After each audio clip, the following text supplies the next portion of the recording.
Oke, kembali lagi di segmen cerita horor. Jadi ceritanya malam ini tentang pesugihan nih.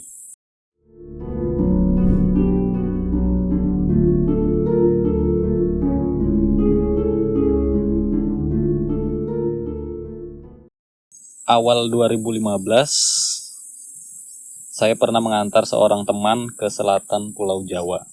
27 jam perjalanan yang saya tempuh sampai lokasi. Bisa dikatakan seperti itulah kondisi jalanannya menuju ke lokasi. Berlumpur kayak gitu. Jalanannya rusak lah pokoknya. Saya tidak begitu akrab dengarnya, tapi dia memang mengenal saya sejak lama. Dia hidupnya sangat melarat, makan pun cuma sekali dalam sehari. Istrinya meninggal karena sakit parah dan dia hidup dengan seorang anak satu-satunya. Badannya kurus, kurang gizi, dekil. Dia sering dihina, dicaci maki, diejek, cuma perkataan yang menyakitkan yang ia sering dengar setiap hari. Ya, dia jauh-jauh datang ke kampung saya cuma mau mencari saya karena menurutnya saya ini supir edan yang urat takutnya sudah putus. Saking melaratnya dia, saking terlalu banyaknya sakit hati sampai dia hilang iman sama akal sehatnya. Sehingga dia cari kekayaan yang pintas dengan cara pesugihan. Waktu itu saya kerja bawa bus malam, giliran libur 2 minggu. Sore hari dia datang bersalam ke rumah saya. Setelah basa-basi dia langsung bicara inti ke saya. Dia bilang, "Sep, saya udah jual rumah reot saya ke tetangga, sisa bayar hutang tinggal 6 juta lagi. Saya mau minta tolong sama ente, Sep. Pokoknya ente mesti tolongin saya. Sekarang ente sewa mobil di sini, tolong ente antar saya ke daerah titik di sensor nih lokasinya. Ente tahu kan pokoknya biaya sewa mobil, bensin, makan, rokok, kopi saya semua yang tanggung. Duit 6 juta sisanya buat ente semua," katanya. Langsung dikasih tuh 6 juta duitnya buat ngantarin dia ke lokasi itu. Saya udah banyak sakit hati, Sep. Saya udah terlalu kenyang dihina, diejek, dicaci maki sama saudara, sama tetangga, sama semua orang. Saya udah gak kuat hidup melarat, miskin, susah segala-galanya. Tolong antar saya sekarang ke tempat itu. Saya yakin sama ente, Sep. Ente pasti tahu jalannya ke tempat itu. Sebab teman ente sendiri yang bilang, di sini si Yosep yang tahu jalannya ke tempat itu. Yosep pernah disuruh bawa mobil ke tempat itu. Teman ente yang bilang gitu ke saya. Nah, dia dapat info dari temannya. Si Mas Yosep ini tahu lokasinya sih. Saya bilang, Said, mau ngapain ente ke sono? Sehari semalam di jalannya juga, terus kedalaman jalannya juga parah, angker sama rawan. Kalau mau ke sana, kita jangan sampai kemalaman. Kalau kemalaman kita mesti nunggu pagi baru bisa lanjut jalan. Saya nggak mau terlalu berat resikonya. Saya masih pengen hidup. Anak-anak saya masih butuh sama bapaknya. Mending itu duit lu pakai modal usaha. Dasar kopla, istighfar lu, katanya.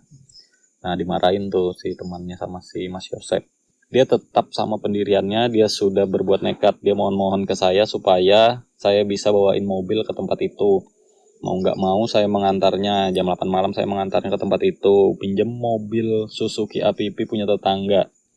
Saya cuma berangkat berdua sama dia. Jam 2 dini hari saya istirahat dulu di tengah perjalanan. Saya tidur dulu sebentar. Jam 3:30 saya bangun. Selesai ngopi saya lanjut ke tujuan. Jam 11 siang kami sampai ke tujuan. Kami harus berjalan kira-kira 1 jam lamanya masuk ke hutan.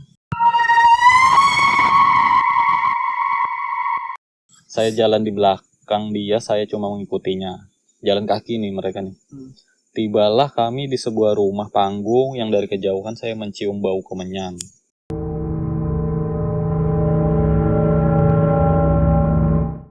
Di rumah panggung itu saya duduk rebahan di kursi bambu sambil merokok. Saya tidak meminum dan memakan apapun di rumah itu. Selama saya di rumah itu, orang yang punya rumah itu tidak pernah menegur dan menyapa saya. Bahkan melihat saya pun pandangannya begitu aneh. Sorot matanya tajam dan seram.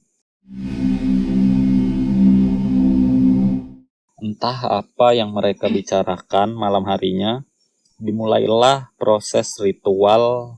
Saya nggak tahu berapa jam.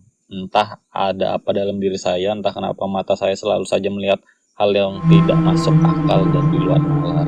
Jadi dia nungguin temannya pesugihan itu ritual.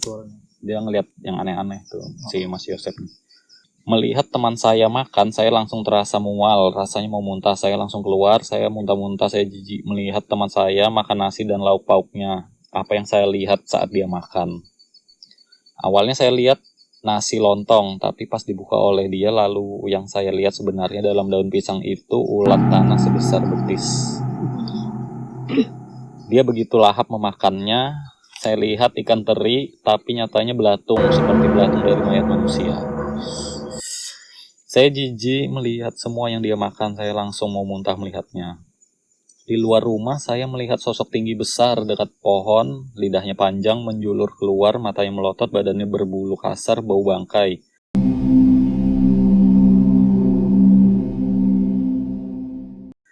Saya jijik melihatnya. Makhluk apa yang saya lihat itu? Amit-amit, jabang bayi, nauzubillah min dzalik.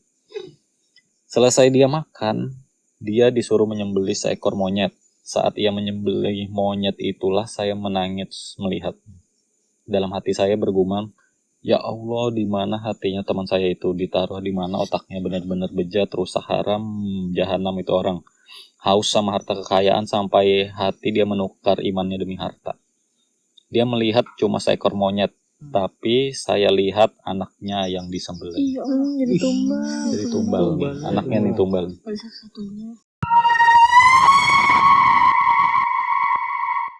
Dia menjerit, dia meronta, meregang nyawa. Ya Allah, ya Robbi, batin saya menjerit, hati saya menangis. Anak kecil yang tidak berdosa harus meregang nyawa, jadi tumbal demi harta kekayaan. Saya menyesal, saya merasa berdosa karena saya terpaksa harus mengantar dia ke tempat itu. Semalaman, telinga saya yang sebelah cuma mendengar suara tangisan dan jeritan, juga rintihan dari dalam hutan. Suasana hutan begitu sangat mengerikan. Saya takut, saya khawatir, hati saya tidak enak.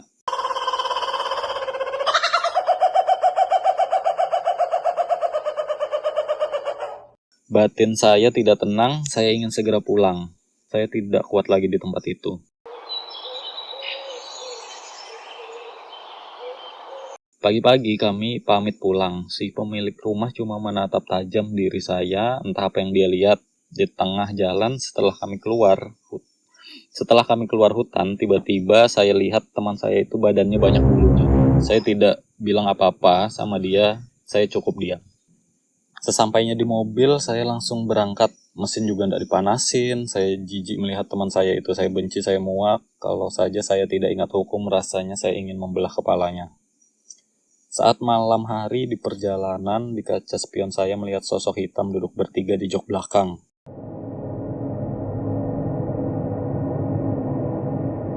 Bola matanya melotot keluar sepanjang jalan. Saya istighfar dan bertasbih dalam hati tanpa henti.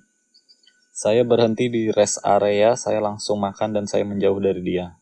Selesai makan, saya langsung tancap gas, bensin sudah terisi penuh di jalan tol, saya pacu mobil dengan kecepatan tinggi. Jam 2 siang, saya sampai di kampungnya, daerah Bogor Utara. Di rumah saudaranya, tempat dia menitipkan anak, semata wayangnya terlihat ramai, banyak tetangga rumahnya berkumpul di sana. Saya masuk ke dalam, saya lihat anaknya meninggal. Kata mereka anaknya meninggal mendadak. Saya tidak kaget karena saya tahu penyebabnya. Jadi nyata gitu. Teman saya berlari menggendong anaknya sambil menangis. Melihat dia menangis, saya makin benci sama dia. Dalam hati saya, dasar iblis. Yang lu gendong itu monyet, bukan anak lu, katanya. Saya tanpa basa-basi pamit, saya langsung pulang. Sosok hitam di belakang mobil pun entah kemana, dan sampai sekarang saya tidak pernah lagi mendengar kabarnya.